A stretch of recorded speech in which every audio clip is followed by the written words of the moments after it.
Bismillahirrahmanirrahim. Assalamualaikum warahmatullahi wabarakatuh. Perkenalkan, saya Reza Pradana Rahman dengan NIM 25020950030 dari kelas PTIKA Angkatan 25. Di video kali ini, saya akan menjelaskan mengenai himpunan dan kombinatorika dalam matematika diskrit. Nah, video ini saya buat untuk menyelesaikan tugas saya pada mata kuliah matematika diskrit yang diampu oleh Bapak Fadli Rahman Baso, SPD, MPD. Nah, himpunan adalah kumpulan objek yang terdefinisi dengan jelas. Artinya, kita bisa menentukan dengan pasti apakah suatu objek termasuk anggota himpunan tersebut atau tidak. Nah, contohnya A anggota himpunannya itu 1, 2, 3 dan B anggota himpunannya A, B, dan C. Nah, beberapa notasi dalam himpunan. Yang pertama, yang simpel seperti ini adalah anggota dari. Yang kedua artinya subset. Yang ketiga yang seperti ini artinya himpunan kosong. Dan yang keempat itu artinya semesta. Nah, konsep ini sangat penting dalam matematika diskrit karena menjadi dasar dalam logika dan struktur data. Nah, selanjutnya yaitu jenis-jenis himpunan. Nah, yang pertama itu himpunan kosong adalah himpunan yang tidak memiliki anggota. Yang kedua yaitu himpunan hingga. Nah, himpunan hingga ini adalah himpunan yang dimana jumlah anggotanya terbatas. Yang ketiga itu himpunan tak hingga. Himpunan tak hingga ini adalah himpunan yang dimana jumlah anggotanya tidak terbatas.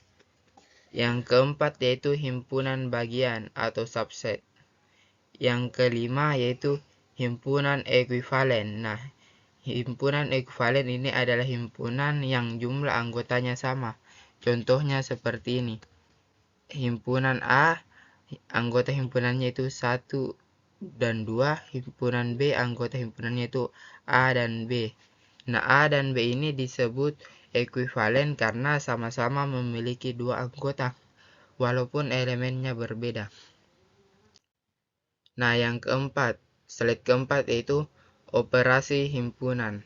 Nah, misalkan himpunan A, anggota himpunan itu 1, 2, 3, B, 2, 3, dan 4. Nah, operasinya yaitu yang pertama yang ini disebut sebagai union atau gabungan, yang dimana kita menggabungkan anggota himpunan A dan himpunan B. Yang gabungannya itu 1, 2, 3, dan 4. Nah, yang kedua yaitu irisan. Nah, di irisan ini kita hanya mengambil himpunan yang dimana anggota yang sama pada himpunan A dan B, yang dimana anggota himpunan yang sama itu 2 dan 3.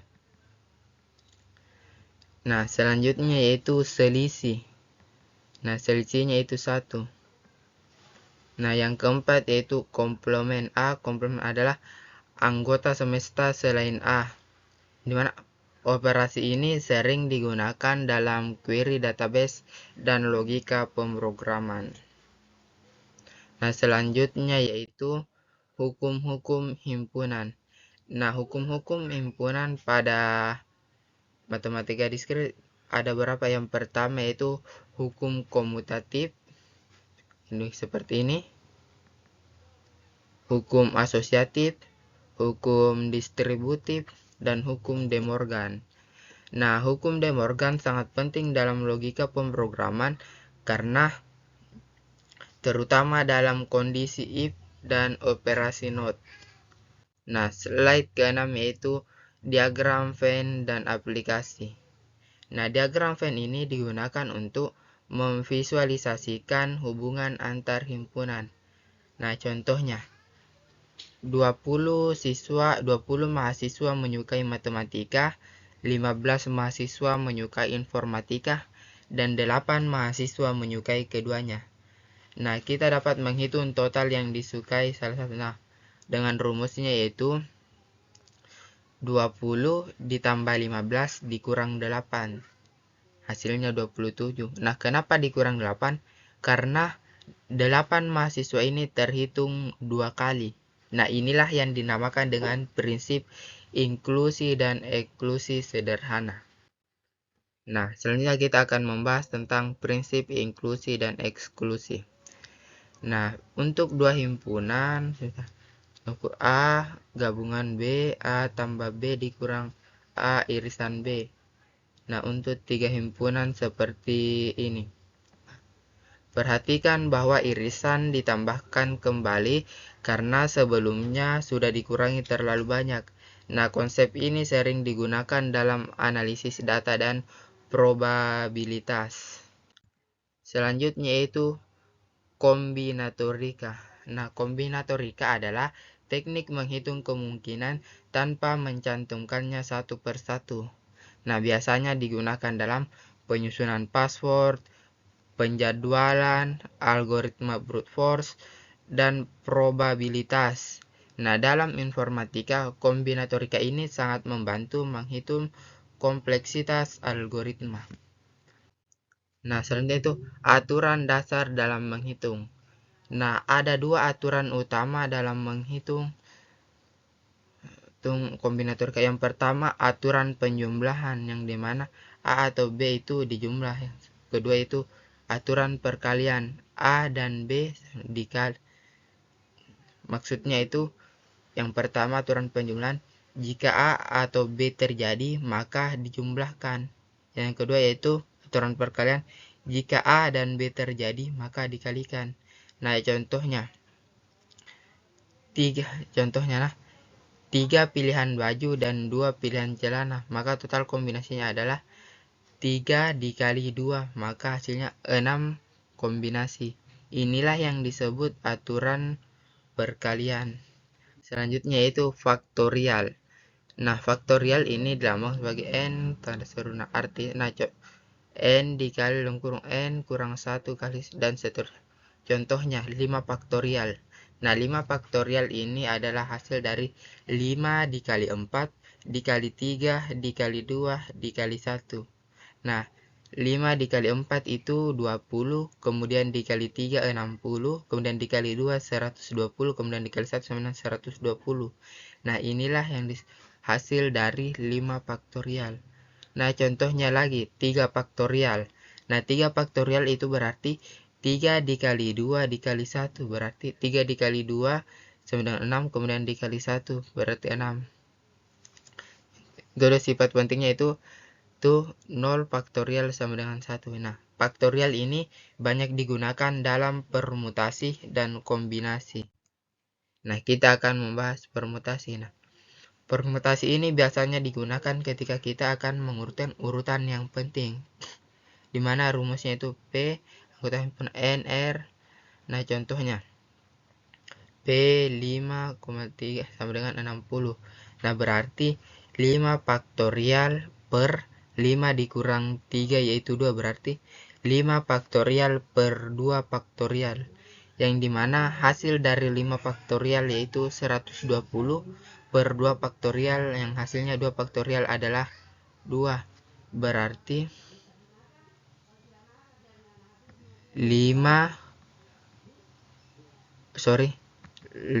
faktorial berarti 5 faktorial per 2 faktorial sama dengan 120 per 2. Hasilnya yaitu 60. Artinya ada 60 susunan yang berbeda.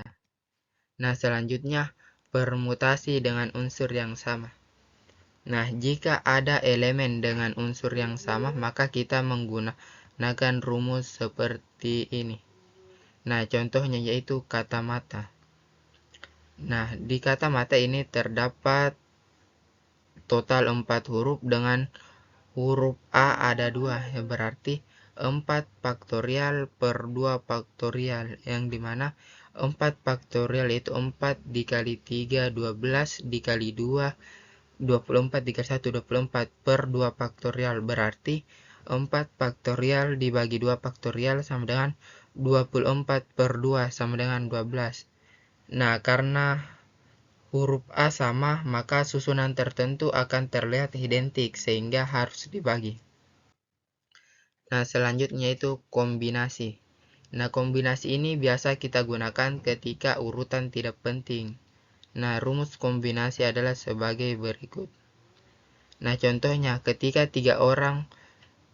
memilih 3 orang dari 7 orang, artinya ada 35 cara memilih tanpa memperhatikan urutan. Nah, itu 7 faktorial per 3 faktorial 4 faktorial sama dengan 35. Selanjutnya, kombinasi dengan pengulangan, yang dimana rumusnya seperti ini. Nah, ya kita memilih 3 rasa, contohnya itu memilih 3 rasa dari 5 rasa es krim. Nah, boleh sama.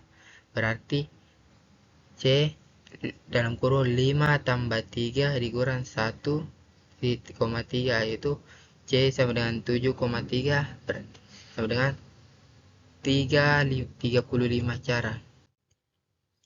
Nah, selanjutnya itu teorema binomal. Nah, teorema binomal ini menyatakan A tambah B pangkat N sama dengan C NK A pangkat N dikurang K B pangkat K. Nah, contohnya seperti ini. Nah, koefisiennya ini berasal dari kombinasinya.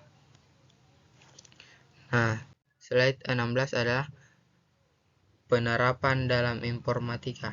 Nah, beberapa penerapan himpunan dan kombinatorika dalam informatika itu kompleksitas algoritma, struktur data, kriptografi, probabilitas dalam AI, database query. Nah, contohnya yaitu brute force password akan memiliki kompleksitas kombinatorial. Nah, kesimpulan dari pembahasan ini adalah himpunan itu adalah dasar logika dalam matematika. Yang kedua, prinsip inklusi dan inklusi adalah prinsip yang sangat penting dalam analisis data. Ketiga itu, kombinatorika adalah kemungkinan menghitung kemungkinan secara efisien. Selanjutnya, relevan dalam informatika dan algoritma. Nah, mungkin itu saja penjelasan dari saya mengenai himpunan dan kombinatorika. Semoga apa yang saya jelaskan ini dapat dipahami oleh teman-teman yang menonton. Sekian, wassalamualaikum warahmatullahi wabarakatuh.